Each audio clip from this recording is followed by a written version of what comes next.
All right, folks, good afternoon, good morning, good evening. Welcome aboard the Max Afterburner podcast. I'm Matthew Buckley. My call sign is Wiz. And going with part two here. Hey, before I forget, Monday night, starting at 7 p.m. Eastern, we're going to take your portfolio supersonic, man. Head to go.topgunoptions.com/FT. That stands for full throttle because I'm going to teach you guys how to trade. Thought I had a good feeling. You know, I felt pretty damn good helping people to trade and to make money. Man, that pales in comparison to my current mission objective, along with my brother Slider, who's joining me for part two of his journey, and this is going to be awesome. Slider, welcome aboard, man. Looks like you got your ears lowered. Is that a fresh haircut? Hello, Brother Wiz. Yeah, I just came from the chop shop. They busted my wig pretty well there. So that looks good, man. Good. High speed, low drag. High speed, low drag. Awesome. Hey, so I've been getting a lot of great comments throughout the week about your part one. Any revisions, corrections, by the ways, or anything to add before we jump into part two? Because I think it was pretty damn good. Yeah, I mean, that was a lot of stuff to cram into an hour for sure. And, you know, there's lots of details around pretty much every part of that story that we could fill in a little better or something like that. But yeah, that's okay. No, I think we got the gist of it. Good. You know, what's interesting to me when I listened to it was you kind of had to prompt me to talk about suicidal ideation, which, you know, afterwards I was scratching my head. I'm like, that's kind of at the core of everything we're doing here, right? Correct. It's funny how I just wanted to gloss over that. It's a very difficult thing to talk about. Yeah. But yeah, if there's one thing I would want to add is, you know, I spent years just clawing my way to the next hour. Mm-hmm. You know, eventually I had some relief and clawed my way into the next day and then the next week. And, you know, there's no more clawing for me now. But that was rough, man. I mean, you know, when you're overwhelmed by so much stuff, particularly, you know, with that Ativan, which was basically an anvil they threw a drowning man. It's just excruciating. I mean, you just want out of your body. You're just so miserable that you just want out. Yeah. And, you know, we talk to guys all the time who with the same story. Correct. You know, we had, as you know, a couple of weeks ago, we kind of had a big week with No Fallen Heroes. We had maybe 5 guys in a week reached out to us, said, hey, we're following what you're doing. Yep. And by the way, I need help. Yeah. Good stuff. And, you know, one of those guys was basically a 911 suicide case. And, you know, he's already stepped into the medicine and I talked to him yesterday. He's doing much better. Dude, that's awesome. He said, man, I can't imagine. Yeah, he said, I can't imagine thinking about killing myself. That's awesome. A terrible thing. So, all right, brother. So we left off where, I mean, you had some dark nights of the soul.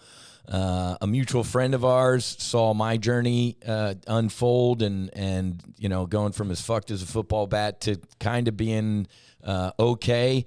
And I heard from him. He said, hey, man, my old roommate, I guess, from OCS or whatever, he's like, you remember Slider? Yeah, I bumped into him in Fleet a couple times type of thing. He's like, yeah, he's really, really hurting, and I think this could help him. So you take us from there and through the medicine, man.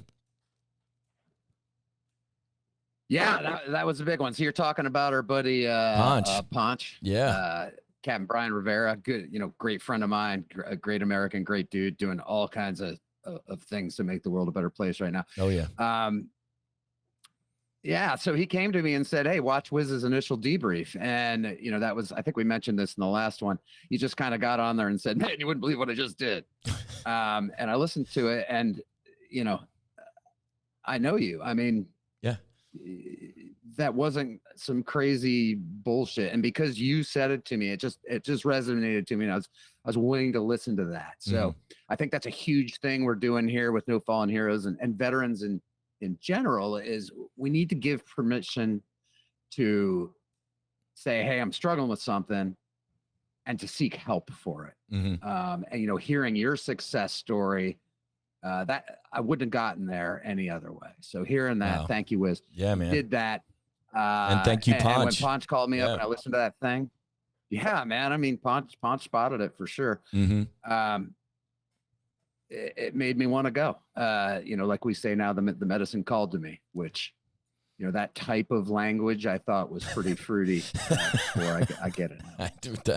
I heard the call, man. You did. Oh, I absolutely did. And, we're going to get into it here in a second, but it was the right call. So how did I get there? Well, let's do so. A lot of my podcasts, I've given the mechanics of, and our brother Martine and the Mission Within, and those great folks. So people know, or should know. You have some other podcasts to listen to if you don't. So let's get into your no shit, the journeys. Talk us through. Let's go ibogaine first, and then the 5-MeO. Your experiences.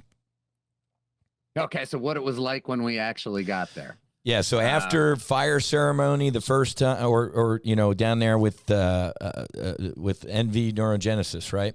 And Trevor, you took the ibogaine. Tell us what happened, man. The first time. Okay, right. Okay, so we got all the other admin out of the way. Yep. By the way, I can't say enough about Trevor and Jonathan and Jose and their whole staff down there. Yep. Just like the Mission Within. I've been through one of each, and there's some compare and contrast things, but both are excellent programs. Each of them is amazing. So we got down there. Nouvelle Vie does it a little differently than the Mission Within. They give you your ibogaine in 4 steps, half an hour apart. So there's a 2-hour window there where you're taking more and more ibogaine, and I think because of that, it comes on a little more slowly.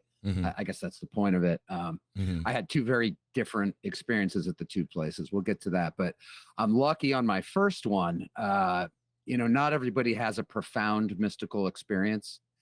Not everyone has extreme ultra high def visuals like I have. To quote Jonathan, he said, "Man, you got the full IMAX experience," which is pretty cool. And I guess I'm about to tell you that story, but it wasn't like that the second time, but not to get in my head of myself. So yeah, we took these things, kind of start feeling a little odd. And now it's time to go up to the ceremony room. They sat us down. There was 3 of us. They sat us down cross-legged on our little mats. And there were mirrors in front of us, and we each had a rattle and some kind of plant. I don't even know what it was, but it kind of made a shooka sound, just like the rattle did. And so the 3 of us are sitting there going shooka, and they're like, "Just keep it going, keep it going." I'm like, okay, this is some fruity tourist bullshit here. I would have paid to have seen this. I'm the eternal skeptic. Yes. Right? I'm skeptical of everything. So I'm there going, all right, whatever, shooka. They've got that crazy weedy tribal music playing in the background, which, I would definitely never put that on cruising down I-64. It's different, but it's, you know what I mean? Yes. It's perfect. It's appropriate for this. And there's a reason, that the tribe has come up with this style of music. It's just the rhythmic. There's something about the rhythm and the vibrations that kind of resonates with the medicine and kind of just gets your brain all energy, and your man. Whole body. Energy, frequency. Yeah. Yeah, absolutely it is. I absolutely believe in all that right now. But so we're sitting in front of the mirrors and we're going shooka. And I'm going, man, I'm really enjoying the rhythm here. I'm like, this is like, I'm really into it. And then my whole body's going shooka. And I start to feel different. I look in the mirror. I'm like, things are starting to look a little weird. And I took a pause and the bees were there. The buzzing. So I guess the vast majority of people get this as the ibogaine comes on. It sounds like maybe there's a bee buzzing around your head, and then there's 2, then there's 10, then there's 100, then there's 1,000,000. Yeah. And so that definitely came to me. And this is round 1, right? This is just an initial dose, just 1, or this 2 by now. Yeah, I think I probably was taking my second dose right around that time. The buzz, okay. Yeah, hard to say. Your sense of time during these things just correct out the window. That doesn't exist anyway. That's exactly right. That's the lesson learned. Slider and I are you heard from me. There is no such thing as time. I felt infinity, and that's the only time there is. Forever. Yep. Check. And what use does time have when it goes on forever in every direction? So. Yep. Anyway, I hear the bees, and I start feeling a little weird, and I'm like, man, I I've never felt like this before. I'm going, this is a strange feeling. And I got a little bit uncomfortable, I'll be honest. And the bees were getting pretty loud. I think about that time I put my eye shades on. They had warned me. They said, hey, you may feel a little weird. Just breathe, relax, close your eyes, lay back. So I laid back down, had my shades on, kind of struggled a little bit for just a couple minutes. It wasn't too bad. And as it got stronger and stronger and stronger, for whatever reason, and I know I'm a freak here, Wiz, I felt compelled to sit up. Okay. So now the medicine's coming on pretty strong. And I don't know why I sat up for probably 4 hours. Whoa. Which nobody does. Certainly the second time, when you and I went to the Mission Within, I mean, we were plastered. I wasn't moving. Oh, yeah. I don't know why I just sat up. So I sat up, and I remember when I first sat up, I've got these eye shades on, and they are perfectly opaque. And believe me, I went out in the sun the next day. I went, just to make sure. Yeah. Because I've got these eye shades on. I mean, it is just dark as can be, and I'm starting to see stuff. And at first it was just kind of like some soft colors, like pulsating with the music. And I was real happy. I was just sitting there going, oh, that's kind of cool. Didn't think much of it. Yeah. And all of a sudden, here now, my visuals were spectacular. So all of a sudden, I'm looking straight into a pool of water. And when I say a pool, I mean like a swimming pool in your backyard. It's got, a concrete deck around it and a lip. But what was weird is in the bottom of the pool, it was aggregate. So just stones, set in concrete. No one ever put that in the bottom of their pool. Kind of weird. The water was impossibly clear. Okay. I mean, so clear. It was, I'm not even sure it was there. It was bizarre. And so this pool, it appears in front of me. And I don't know if I was looking down or horizontal or up. I mean, there's just no sense of that whatsoever. I'm just looking into this pool of water, and all of a sudden the pool zooms towards me, or I zoom towards the pool. I don't know, but I'm in the water. I can breathe. It's not a problem, but I'm zooming through the water. And as I get into the aggregate, I start experiencing some fractals.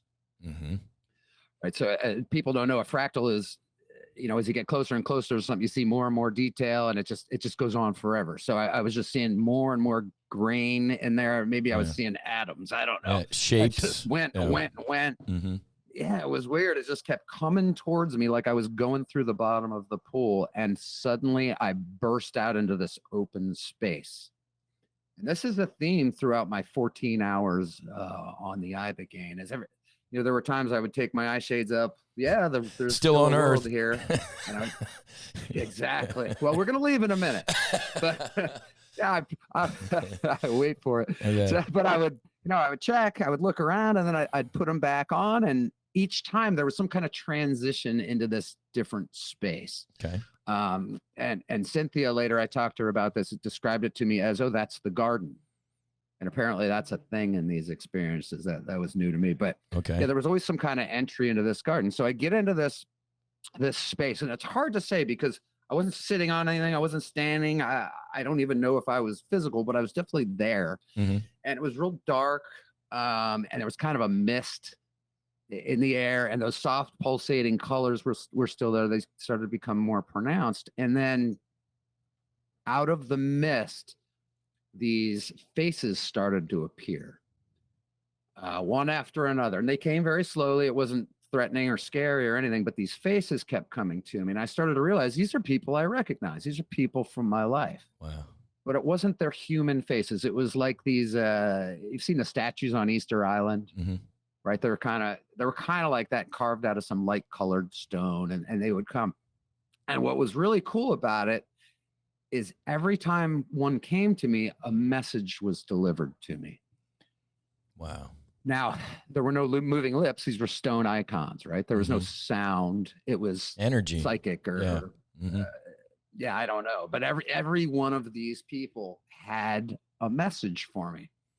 And every one of those messages, this is the really cool thing, man, because I was ready. I didn't know it. I'd never eaten this tree bark before. I was a little bit nervous about it. I was afraid I was going to have to struggle with demons or something like that. Sometimes you hear a guy about guys who do ayahuasca. They talk about, I had to meet my demons. It was painful.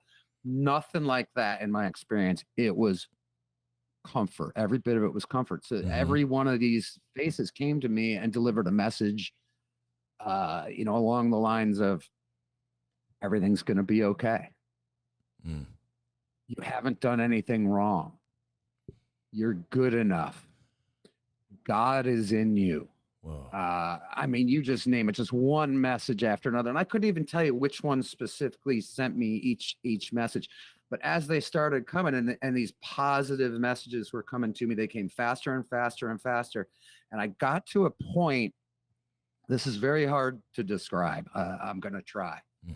But the truth of all things was revealed to me. And that's a huge statement. I know it is, but that's what happened. Suddenly, everything was clear to me. The answers to all my questions, my internal struggles, my doubts about myself, relationships, everything in my life. It was like it was laid out in front of me. There was just such a beautiful, clear, perfect white light on it that I could see it all perfectly. Wow. And it was a relief. I may have laughed because I was just like, perfect. I'm my own worst enemy. Yeah. Wow. It just all came at me. And we'll talk more about our grade day and the great conversations I had with the other guys, but these revelations like that came to me for certainly in the couple of days right after it, weeks, even months. This is how this medicine works. I've now learned. Yeah. Just things just start becoming clear. It's like it strips your ego away so you can be honest. And I'm going to let you in on a little secret. You know the truth. You already know it. It's in there. Everything you need to be happy, it's already in there. Everything you need to heal, it's already in there. I really think what this stuff does is it gets you out of your way for a minute. It gets parts of your brain talking to other parts of your brain. And we know this because of, Robin Carhart Harris research. That truth here, that you speak of, Slider, was hidden by what? A fucking weapons delivery that wasn't your fault. Drugs, alcohol, living on the edge, man. That truth was fucking clouded by all of that, what you and I now use as the word ego, right? That ego was just hiding that truth from you. And then on the medicine, that fucking white and all that shit, it's like, dude, you knew all of this. So they were just helping you relearn it, I guess, right? Oh yeah, spot on. That's exactly right. What is the ego? It's the sense of I am, right? That's in the simplest way. But the way it functions is you create all this self-talk, all these stories, this narrative, the default mode network, gets formed where you tell yourself all these things. And the purpose of all of that is so you can feel comfortable. Correct. It's defensive. Right. It makes you. Yeah, they're defense mechanisms. You're building up, you're caking yourself with all this crap, your beautiful, golden, pure self, and your experiences through life. Your ego just keeps plastering stuff on top of that. And it's a defense mechanism. It's so you can be comfortable. And it doesn't serve you when it gets too heavy, when you forget who you really are, and these burdens, the ones, for me, there's a list there, all these things just caused me to lose myself. And Trevor showed me this video about the golden Buddha. Apparently it's a Tibetan fable, but the young monks would worship at this golden Buddha statue that they had erected on this mountain, right? And they would go and they would pray to it. So the Chinese are coming one of the many times. They're invading, and they're afraid that the invading army is going to steal the golden Buddha, right? So they start caking mud all over it, right? They just plaster it with mud, and it all hardens, and it makes literally a plaster. So the Chinese soldiers are there for some years. They go by it a million times. Nobody ever thinks to it looks like shit, it, right? Yeah. So it just looks like shit. So years later, this young monk is sitting there praying, and a piece of plaster falls off. And he goes, "Hey, what's that shiny stuff underneath?" And he goes, and he starts picking at it, and boom, he reveals the beautiful golden Buddha. Not a particularly profound metaphor there, but it is a good metaphor because it's spot on with these medicine experiences, which is you're chipping all that crap off of you, and you get to see again that you're this eternal being, and that, you know, we can talk about non-duality and all that stuff later, but you know, you see what you really are. You're this eternal thing, right? Yep. And man, that's great, because then all this stupid crap that we get wrapped around the axle on in our human lives here, it seems less important, you know. And when you let it go, letting go is a big thing, right? When you let all that go, man, you heal fast. It's amazing. You drop that backpack, man. Yep. So do you want to, I know we probably don't want to anchor too long on the trip report, but do you want to hear about my cosmic voyages a little bit? Yes. It's kind of entertaining, or? Yes. Yeah. So, okay. So here I am.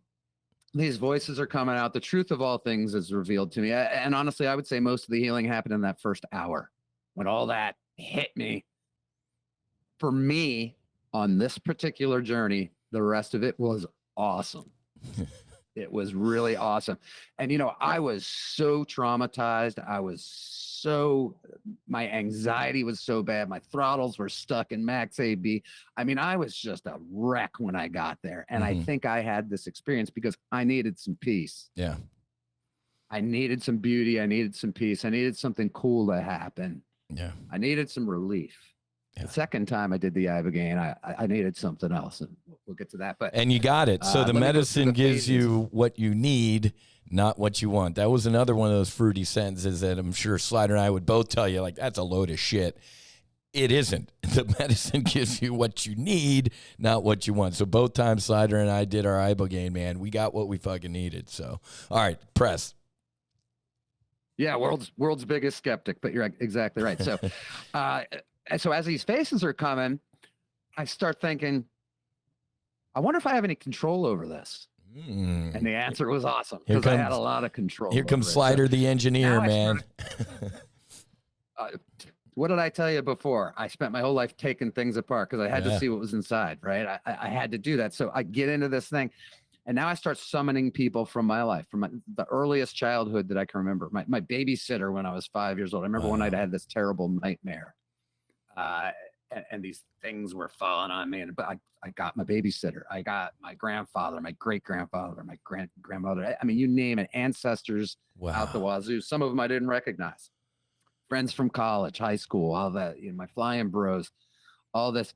I summoned everybody I could think of. Wow. Every single person I could think of, I summoned in this thing, and every one of them came and delivered a similar message. Whoa. And then it got real weird. I think somewhere in there, I checked under the blindfold a little bit. You know, I'm still hearing the bees, and it's weird. You think the bees would get annoying. At some point during this phase, I recognized the bees were still there. They were pretty loud. I picked my blindfold up. I'm like, is there a fan or something? Like, I'm just trying to figure out. No, it's just in my head. Yep. I look around, the nurse is there, the doctor's there. You know, it's all, you're super safe. It's a great environment. All right, what the hell? So I put my shades back on. Next time I put my shades on, I made my entry into the garden, but this time it was really cool. I started going to different places on the earth, both in geographically and in time. Oof. And it just happened. I think the first place I went was some Aztec temple. And, you know, guys were running around in loincloths and stuff and sacrifices and all this crazy stuff. And it was like I was standing there watching this crowd of people go around me and all this crazy stuff up on the temple, and, you know, jungle's there and all this. And nobody noticed me. I was just an observer, but I watched this go on. It was fascinating. So then now I'm getting all jazzed up, right? Full Slider. Now I'm like, well, where else can I go? So I went to ancient Egypt. I went to the Acropolis. Wow. I went to Paris. I went to, you know, for a while I was flying over New York City. I was doing all this crazy stuff. I could go anywhere I wanted just by thinking about it. Wow. Totally awesome. It was just fun and cool. I didn't get any cosmic message. It was just awesome. Yeah. So I do that for a while. And then I start backing up from the earth a little bit. So now I'm at like some kind of high altitude, and I'm just cruising around the blue marble, checking out the beauty. Everything's beautiful, by the way. Mm-hmm. I'm just going, wow, what a beautiful, Yeah. the ocean's beautiful. The trees are beautiful, all this stuff. I'm flying around. And what was interesting is I went, like I said, I was over Manhattan and I see all these big skyscrapers pointing up at me. And I didn't think about this. It just happened. But I started zooming into these, into a neighborhood and then a particular block. And then I would be inside a building. And then next thing you know, I'm in somebody's apartment. Wow. And, mom and dad are there making dinner and the kids are running around. And it was weird. It was like a sewing machine, man. I was just going in and out and in and out in all of these people's lives. And I ended up going all over the world. I was in Calcutta looking at people in tin roof shanties. And, it was just crazy. And I think what I got out of that is, it's kind of paradoxical. Humanity is a speck of dust on the universal scale, but each of our lives as an individual is very complex and intricate, and they're all interconnected. And I was kind of just, I think what I was being shown is just a sense of scale. This planet is teeming with billions of lives, and every one of them is beautiful and complex and complicated and sometimes terrifying. And so I got a whole bunch of that, which was pretty cool. But now that I'm an explorer, I'm going big. So I start backing up from the Earth. I pass the moon. So I'm looking at the Earth above the horizon of the moon, and the sun's in the background.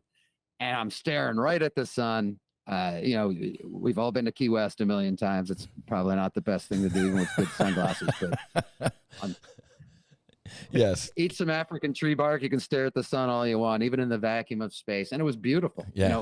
It was ultra high def. I could see the flares coming off of it. And so it was just this big fire, and it was beautiful. It was clean, and it was perfect. And wow, I was just like, man, this is so beautiful. So then I start heading out towards the rim of our solar system, and I go backwards, from Mars and, Saturn and Jupiter and Neptune, Uranus, and all this stuff. And I flew through Jupiter's rings or Saturn's rings, and, all this stuff, and the moons of Jupiter and all this. And I'm just backing up, and it's easy. I mean, I just have to think about it. And I leave our solar system. Oh my God. And I'm looking at the whole thing. And then I zoom out, I'm looking at our whole galaxy. And then I go even further out, and I'm looking at the whole universe. Wow. And I just had this, I could feel the scale. And that's hard to describe. I could feel the scale of it. Yeah. It's really, really big. Something, what are we at now? 100 billion light years across for the observable universe or something? I mean, that's big, right? It's forever. But here's what. It's forever. Well, the universe isn't. I think our universe is finite based on 0 days in Stephen Hawking's physics class. It's just what I saw in the medicine, man. Maybe I know it sounds nuts. Maybe it is nuts. I don't know. I'm just telling you what I experienced. It was cool. So I'm now kind of getting the scale of the universe thing. So the next thought I have is, well, I keep hearing about black holes and wormholes and strings and all this crap. I'm like, I wonder if there's like ways I can tunnel through to another universe or jump to the other side of this universe. So I start looking for holes, and a few times I found holes, and I tried to fly into them.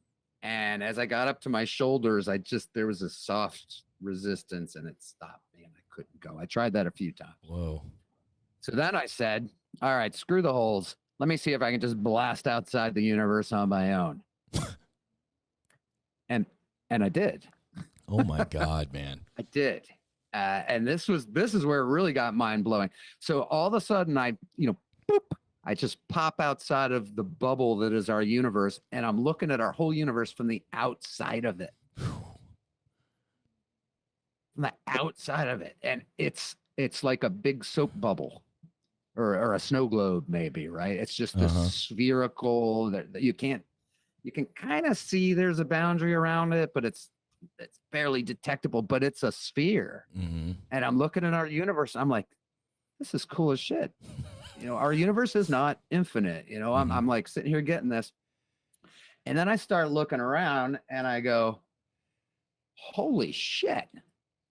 In every direction, there's an infinite number of these snow globes. Yeah. I'm like in this cubic lattice of snow globes. I'm in this space Wow. between the globes, right? Yeah. And it goes on forever in every direction. And Holy shit. the quantum physicists out there are going, well, yeah, no kidding, dude. Yeah. To see that visually and to have a moment to really comprehend what that means was pretty cool. But another interesting thing I noted was when I was between universes, that buzzing, the bees, the frequency of the universe. It got a lot louder, right? So there was nothing when I was in intergalactic space inside our universe. When I got outside our universe, there was even less nothing. I mean, it really was nothing. And that buzz, that hum, that vibration is all there was.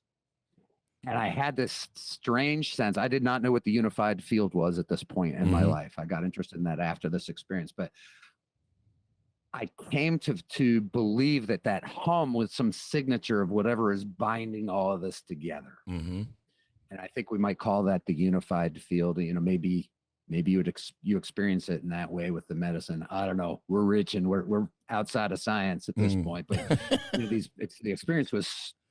Well, it's so profound. It's so the authority of the experience is just powerful. Yeah, it's real while you're doing it. Correct. So anyway, I turn around and I go, well, I'm going into that universe over there, and it briefly occurs to me that I don't need to get lost and not find my way back to my own universe. That would be bad. and I had no Reese's Pieces with me. Yeah, you weren't leaving popcorn trails like the Brady Bunch. E.T. Yeah. Anyway, so I try to go to the next universe over and I bump my head against it. Can't get there. I try a couple other universes around. I'm not allowed to go into these universes. Don't know why. And so I pop back into our universe and, through the same kind of flight path I took on the way out, I ended up back home. Wow. Which was pretty cool. So there's a couple other parts that happened. After that, that was the biggest, most profound. Let me ask you a question, because cool. This is so. It seems like you said, the bulk of your healing happened at the beginning. It's almost like God, source, truth, divine, whatever words you want to use. We're like, dude, let's unfuck him now so he can go enjoy the rest of it. It sounds like you got most of your stuff, all those faces or whatever, that healing message, and then it was like, you good? You got this? All right, man, now go. Have fun. That's really cool.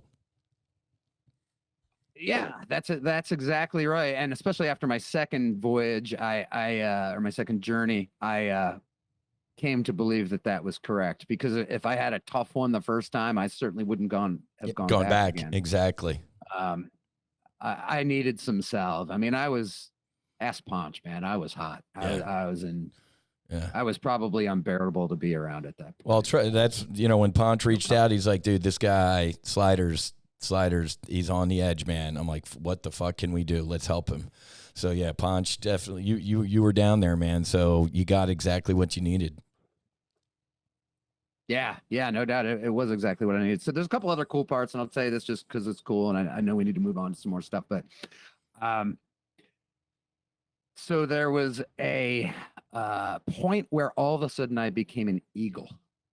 I don't know why. I didn't think about an eagle, but all of a sudden I'm this eagle, and I've got my wings spread, and I can feel every bit of it. I can feel my feathers and wingtip feathers tickling the air. You're a tomcat. You're not you weren't an eagle. You were a tomcat with your swept wings, man. That's what it was. Yeah, I actually hated that I was an eagle. I don't like saying it. It feels a little fruity. That's for you, Sledge. Slider doesn't want to be an eagle. Love you, Sledge. But anyway, I was an eagle, a majestic bird of prey. It was great. So here I am. I'm circling effortlessly around the peak of this impossibly high snow-capped mountain. And when I say impossibly high, I'm talking 60,000 feet high. I'm on the edge of space. Defies the laws of physics here, but I'm a bird floating around on the edge of space and I'm just looking down this mountain, and it's like the Himalayas are down below, but they're this big because I'm this mountain. Yeah. It's just really, really hot. And I just spent some time looking around with my eagle eyes going, what a beautiful place. Yeah. Yeah. You know, and I'll tell you, Wiz, I've never been a guy who walks around and smells the flowers. Mm-hmm. You know, and there's a theme throughout all of my experiences with the toad as well, where I just appreciated beauty. Yeah. I just went, there's beauty everywhere. Yep. You know, and eventually I would come to understand that God is love, and love and beauty are kind of the same thing. And, you know, correct. This whole thing, the eternal is beautiful, you know, and I still walk around to this day. I mean, it's been many, many months now. I walk around and I go, this is beautiful. I'm looking at a cloud. That's a beautiful cloud right there. Mm-hmm. That ocean right there. I mean, it's just beauty. A new appreciation of life. Yeah, absolutely. And this was the first time in my life where I spent a lot of time going, oh my God, that's so beautiful. It was great. So I'm circling around. And after I you know, got my fill of that, I'm like, let's see what this thing can do. So I point my beak downhill and I start trucking down the mountain. Oh boy. And I'm picking up speed and I'm going faster and faster and faster and faster. As a matter of fact, the guys in the room, you know, they told me I had my arms out. Wow. I was still sitting up on the mat and I started, and my arms went further and further back as I was trucking. I know I was trucking down the mountain. Yeah. I could feel my wings. I mean, it got to the point where my wings were tucked in and I was steering with my little wingtip feathers in my tail. And I'm going, you know, Mach 7. Who knows? Wow. The physics don't add up. Even a 60,000 foot mountain, as fast as I was going, there's no way I could have gone down the mountain for as long as I did. But I just enjoyed the thrill ride. Yeah. For a long time. And it was just, I mean, I was euphoric. I was just like, yeah, woo. And it was the best thing ever. Right. And then all of a sudden I got this ground rush. Okay. And I remember I had a moment of, oh shit. Pull out. Yeah, this sounds like my story, man. Talk to Wiz about that. Yeah. Right. Yeah, we've all had pulled up low instances in our flying careers. Exactly. This one was a little alarming because I just didn't care. I was just going so fast, and the ground rush came out of nowhere, and I jacked my wings out, which, you know, it would have ripped them off as fast as I was going. But correct. I jacked my wings out. I grabbed a bunch of air. I extended my talons, and I just gently plopped down on this mossy rock in this river. And I folded them up and I looked around and went, oh, oh my God, man. Bro. And it echoed off the mountains and it was just, yeah, that was it. So nice landing. Dude, all right, so stuck it. Top of the hour, we got to get going. So we're gonna have another one with Slider, obviously, our part 3, man, where he's gonna finish this ibogaine experience, followed by our joint ibogaine experience, and then the 5-MeO, because Slider's got a good, well, we don't grade 5-MeO experiences or anything, not a good experience. We'll use interesting, right? You and I both had interesting. Atypical. How's that? That's a little more polite. Atypical. Every Slider thing is atypical. Atypical. Good. Dude, that's awesome. Thank you for sharing the first half of the iBook. That's awesome because this is all new to me. I hadn't heard, I'd say about 80% of that, man. Is there a little bit more to the first ibogaine that we'll hear next time, or is the eagle has landed? There's a little bit more. I mean, how are we doing on time? No, we got to split, but yeah, we'll pick up the little bit more. We'll leave people hanging on, man. So good stuff. All right, folks, if this is your first time listening to us, you got to go listen to Slider Part 1, because Slider talking about this right now is not the Slider you heard in Part 1, man. It was pretty dark, pretty brutal, and in this one, he got an hour of healing from truth, source, divine, whatever it was, and then got to enjoy life. It's funny, Slider, because I when I got home from the medicine the first time, I told Susie, I'm like, I don't need to travel ever again in my life. She's like, what are you talking about? I'm like, I saw everything. And it seems like that's a unique experience in the medicine is people, you got the I know what you tour. mean. It's a fact. Yeah, you got the tour of the universe. So, all right, folks, again, Monday night, 7 p.m. Join me for Full Throttle. Head to go.topgunoptions.com/FT. That stands for Full Throttle. And then we'll be back with Slider next week with his episode part 3, where you'll hear the finish of the ibogaine and the 5 MEO DMT, the Toad. So have a great rest of your day. Happy hunting. Make sure you hedge. God bless. Fights on, and namaste.